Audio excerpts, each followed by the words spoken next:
We've all read it, even if we don't know we have. What is the hero's journey?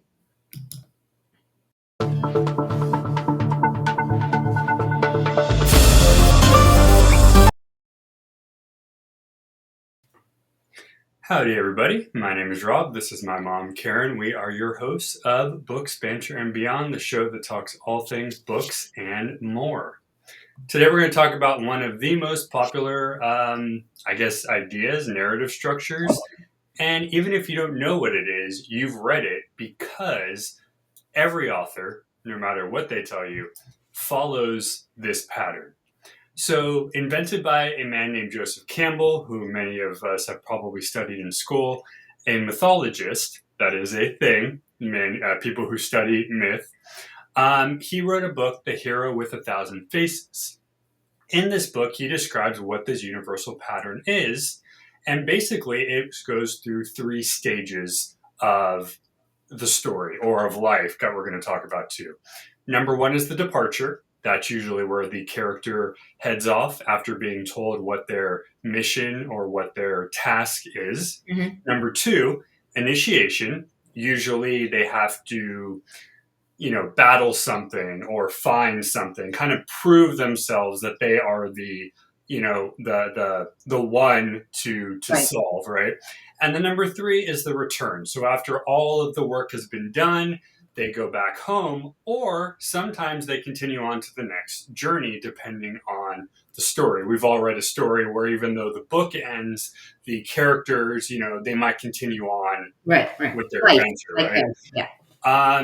And this is something, every story does, for them, generally speaking, whether it's fantasy, sci-fi, horror, adventure, general fiction, even in life stories and biographies. We'll talk about how this relates to life in a second as well.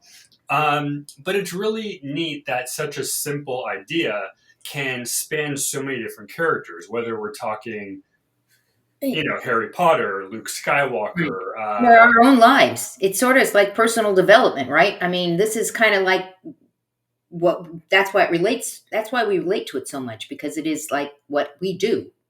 We start, Exactly, yeah. And I love the idea of calling it the hero's journey, because it doesn't necessarily mean you are the hero in the sense of you're out there fighting the bad guy, but it's kind of overcoming your obstacles, your goals. You're doing these things as you're going. But yeah, it's great. And you know me, I love, mythology, religion, all those, the text, excuse me. And a lot of this stuff actually follows religion as well. If you look back in the Torah, the Bible, the Quran, all of the stories in those have the same idea. You have a main character, right, who is told by someone to go do something. Right. They have to figure out how and why. They usually end up with some challenges, but at the end of it, they go, "Oh, look, I'm a new person. I'm a different person. Maybe I've now helped a community. Maybe I've now helped, a country. Whatever it is." They take this journey not only for themselves, but to prove to themselves their full ability. And a second ago, you brought up the life thing. So before we did this thing, did you know that there was a comparison to here? Did you? Not at all. But it makes total sense, because I think that, first of all, it's nice to be a hero in our own story, right? It's right. It's and I agree with you 100%. It's not that we're a hero. We're out there, slaying dragons or anything. Yeah. We're a hero in our own story. And this really speaks to me, because it really, how much I like personal development, right? Right. Totally. And so to give it a name, or give it a thing, the hero's journey, is so fascinating to me. But it's like our milestones. It's our challenges. It's everything that we go through, that everybody else goes through, and they make it to the other side. Yeah, and that's exactly what you just said. That's exactly how the hero's journey applies to real life. It could be something like, you just got a new job and you're figuring out how to do that. Maybe you just moved somewhere and you're trying to figure out how to, navigate through the new city or the new country. It could be maybe you got a pet and you're figuring out what it means to be a fur baby owner. So it could be everything from something simple to something big.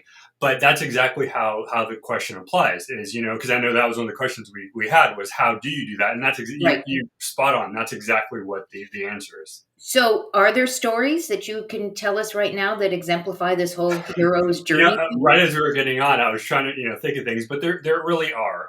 Lord of the Rings is probably one of the biggest ones because legitimately the main character is asked to take this item back to a mountain to destroy it, as to not let anybody else get the power to corrupt the world. And along the way, boy, do these guys deal with everything from dragons to trolls to giants. You could say the Star Wars novels, Right. Luke having to figure out that he's related to the bad guy, but not only that, he now has to figure out, what do you do? Who do you stop? Do you have to, get rid of them? Can you try to help them? Right. Um, there's so many, and I think if you want to go farther back, one of my favorites that's up in the corner there, Dante's Inferno, is Mhm. legitimately the journey because Right. he's learning what it means when sin Right. versus doing Or good. the Odyssey. Oh, yeah, the Odyssey. That actually is probably the best example.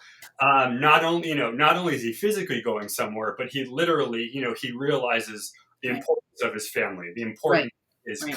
countrymen, why he had to do it. Because for him, I know Odysseus, he didn't want to do any of this. He's like, why are you making me do this? I don't want to Right. die out there. I don't want to do whatever. So that's a really great I, example. I mean, could we connect it like to Noah's Ark, the biblical stories, right? I I would mean, say there are almost biblical any stories, religious text out there probably has it. Noah's Ark, Abraham, right? the story of Isaac, Right. obviously the Moses Cain story, and Abel, and Cain and my Abel. brother. I Yeah, I mean, mean, I think it's one yeah. of those things where if there's, it sounds so simplistic. If there's a plot, it's got the hero's journey. Like if there's literally an A to a Z, you have that movement. Now, yes, I'm sure there's stories out there that don't necessarily follow that. Right. But as you mentioned before, it's like personal development. If you read somebody's biography, if you read a true story, Right. I know Right. we talked about the Mount Everest book. We Hmm. talked about what's her name who walked the Pacific Coast Trail. Right. They're not necessarily stories in the sense of a story, but it's definitely a journey that they took Right. Right. back and forth. Oh So no, I love this, and I think that it when people read, probably I'm curious. You're watching today, guys. So, do you have the name of a story that you think fits? oh This, yeah, let us know.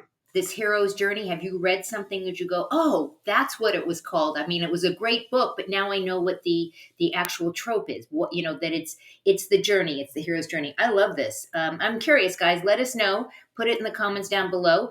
Maybe we'll do a review on the book or something. If Sure, that yeah. right. This is fascinating. Is there a book that you relate to, Rob? That is your hero's Sure. journey. That is like the epitome of Um, hero's journey. I don't know if there's just one. I think something like the Odyssey probably would give me the best feel to what it means um, to take the hero's journey.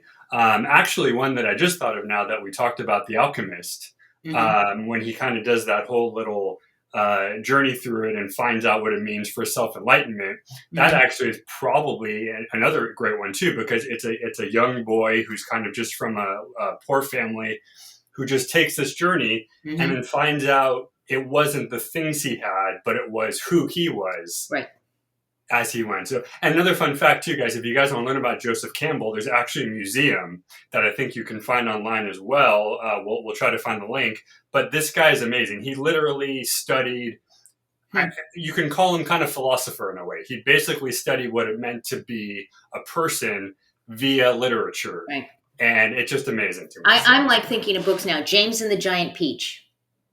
oh, there, yeah. I mean, That Charlie and the Chocolate Factory. These are all journeys that individuals went on, and the people they met along the way, right? And what did they learn in the growth? Because this is what it's about: is that if you make it through the journey, theoretically, you have some growth there, and you've learned a lesson. right, Right? you figured something out that you didn't know Right, a before. deeper understanding of ourselves. This is awesome.